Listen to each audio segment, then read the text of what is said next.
Svajonių namai tvirti ir gražūs, ilgaamžiai ir šilti, tokie, į kuriuos visada norisi sugrįžti. Pakalbėkime apie tai, ką reikėtų žinoti šiltinant namo pamatą, norint, kad jame nekiltų drėgmės problemų, taip pat apie alternatyvas gražiai namo apdailai. Anksčiau statant namus susidurdavome su tokia problema kaip namo ir pamatų apšiltinimas. Neapšiltinus pamato, jis sugeria į save drėgmę, gavo šalčio sutrūkinėja. Tad laikui bėgant ir namo pamatai tampa nebestiprus. Šiai dienai šios problemos nebėra, tad pakalbėkim, kaip jos sprendžiamas. Planuojant apšiltinti pamatą, reiktų žinoti, kad skirtas produktas yra EPS 150 arba EPS 200 markės kietumo. Šio produkto savybės dažniausiai reikalauja atlaikyti nemažas apkrovas. Šitas putų polistirolis būtent yra skirtas pamatų apšiltinimui. Jis yra apsaugotas, impregnuotas būtent nuo drėgmės, nuo trūkinėjimo. Vaizdžiai matome vietas, kuriuose yra pritvirtinimi taškai smeigimis. Tad meistram labai yra puiku ir paprasta priklijuoti ir susmeigiuoti šį putų polistirolį prie sienos. Šio putų polistirolio pamatinio nereikia šiaušti, kad būtų geresnis sukibimas su siena. Čia iš karto yra padaryti groveliai, paruošti sukibimui su siena. Jo įgeriamumas yra iki 3%. Tai yra EPS 150 markė. Mėlynojo polistireninio putplasčio plokštės gaminamos tik frezavimo būdu.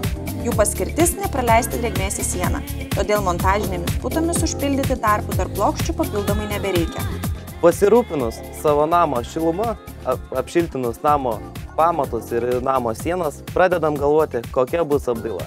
Kaip pavyzdys, mes turime natūralaus skaldyto marmuro akmenukus uždėtus ant šito namo sienos apdailo. Tiek pamatas, tiek namo sienos yra iš natūralaus skaldyto marmuro. Jo rišamoji medžiaga yra akrilas, tai padės pamatui ir namui išlaikyti ilgaamžišką ir gražų vaizdą ilgam. Mozaikinis tinkas pasižymi tvirtumu, atsparumu fiziniams bei gamtos veiksniams. Todėl rekomenduojama tinkuoti tas vietas, kuriuose yra didelis judėjimas ir didelė tikimybė fiziniam kontaktui. Toks tinkas naudojamas ne tik pamatui ir fasadui, jis puikiai tinkamas laiptinėms koridoriams židinio apdailai.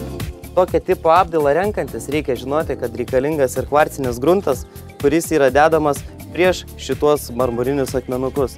Gruntas turėtų būti tokios spalvos, kokią pasirinki apdailą. Jeigu akmenukai bus šviesus, tai ir šviesus gruntas išeina. Jeigu akmenukai bus tamsus, kaip matome pamato apačioje, mes dėsime ir tamsiai rudą gruntą. Renkantis mozaikinio tinko apdailą, reiktų žinoti, kad yra dvi mozaikinių tinkų rūšis. Tai yra natūralūs akmenukai ir dažyti. Natūralus akmuo visą laiką išliks toks pat.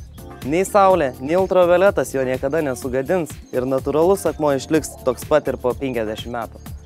Dažyto akmenukų minusas pasakyčiau toks, kad jie gali šiek tiek pablukti per laiko tarpą. Pasirinkę tinkamus produktus savo svajonių namų galėsite džiaugtis labai ilgus metus.